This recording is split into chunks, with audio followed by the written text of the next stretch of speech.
Today we're coming at you guys with a odd odds option to the Guardragons.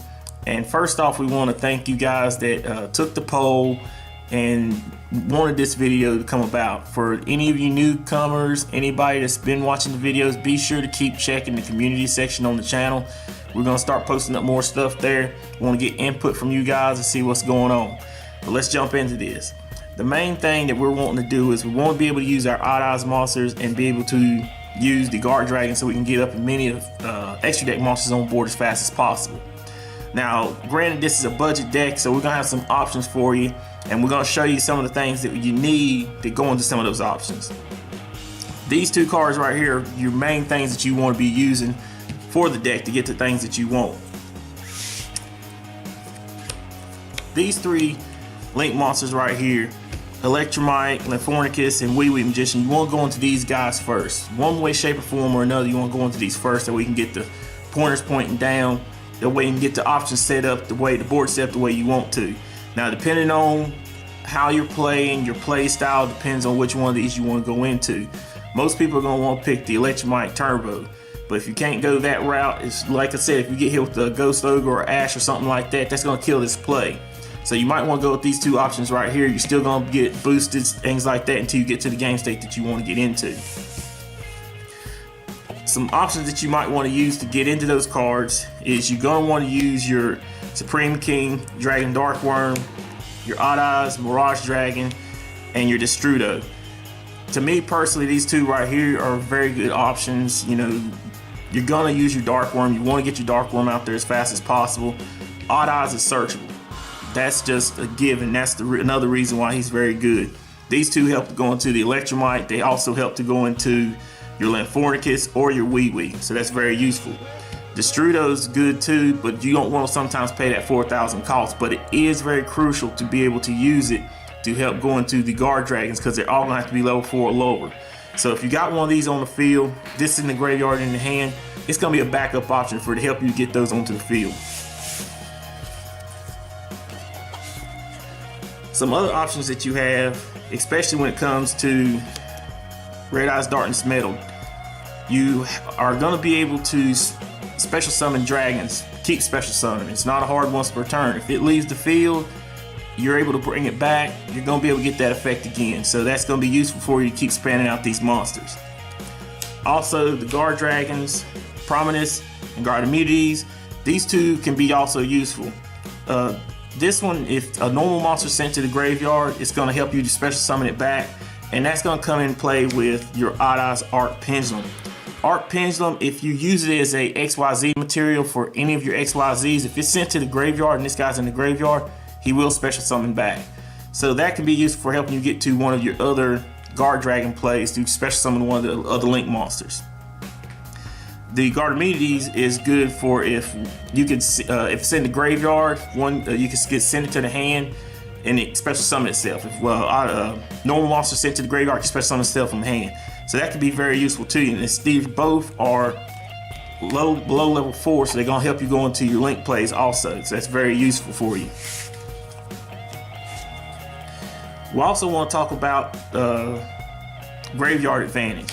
We know we use our Dragon Shrine and also our Foolish Burial. These are just a given.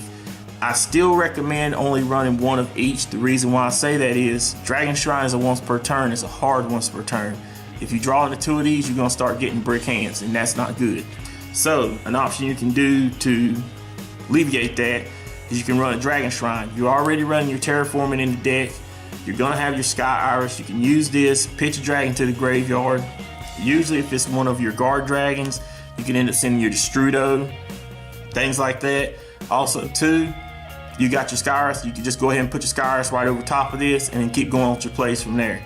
So that can help you set up your graveyards the way you want to and manipulate your hands to get your board set up the way you want to. Lastly, I want to talk about is the World Legacy Guardragon. This card is a very good card. I wouldn't recommend running more than a 1 or 2 of in this deck. The only reason why I say that is you're focused more on, you want to get dragons in the graveyard, but for the most part they're going to go into the extra deck. So this isn't going to be good for the reborn factor. The main thing that this card is good for is when you start getting your Link monsters set up, and you have one that's pointing an arrow over here, it's no good to you. You can use it to come over here, special summon over here. You end up using one of your Guardragons that point just this way, and you're gonna have the 2 pointers that way, so you can go ahead and get your plays popping off the way you want to. But that's just an option that you can use.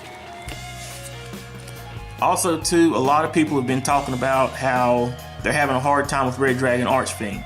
Red Dragon Archfiend is a very pricey card right now. I recommend you do not get it right now.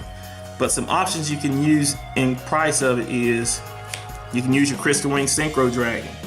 You can also use Hope Harbinger Dragon. These two are not as powerful as the Red Dragon Archfiend Abyss, but the thing about it is, Crystal Wing is going to get one good negate on a monster effect. Also too, if it battles the level 5 or higher monster, it's going to get a boost. Hope Harbinger is going to be good for getting a negate on a spell card. So the thing about it is, if you have at least one Vortex out there and one of these out there, you're still going to be looking pretty good. It's going to be able to make your opponent still have to fight to get through your board, and that's not the easy thing to do. Other options that you could go into if you don't want to run the Abyss or Negate engines is you can run things that are just big beaters. For instance, you can special summon your Red Nova Dragon. It's going to be a big dragon monster, and it's going to be very healthy too. And if any push come to shove, if they push an attack onto you, you can negate the attack, banish it, negate that for an attack. You can use the Azure Eyes. This is going to protect all your dragon monsters. And that's another thing you want to be sure to check into. Your Guardragons are going to lock you down to special summon just dragon monsters. So that's something you want to look at your extra deck and focus primarily on building. Just trying to get dragon monsters on board as fast as possible. Another good option is Ignister. Ignister is, good for about any pendulum deck, just to be able to pop a pendulum. If you have your Odd Eyes Arc Pendulum set up, you haven't used this effect yet, pop one of your Odd Eyes, spin a card back that's non-target removal, and still get a special summon Odd Eyes to the field. So that can be very useful to you. And lastly, another option is Bills. Bills is just a good, defensive wall. Put him out there, he can't be destroyed by a battle or card effect, and if push comes to shove, that can be very useful for you depending on the situation you're going into. Lastly, we want to talk about is the Saryuja route. A lot of people have asked about Saryuja and things that could be used to help to, make him without making him. And the sad thing about it is it's not really an option that you have. Saryuja is just going to be one of those cards that you're going to have, but something that you can do in place of it is you can play Triple Burst Dragon. Triple Burst Dragon is very good.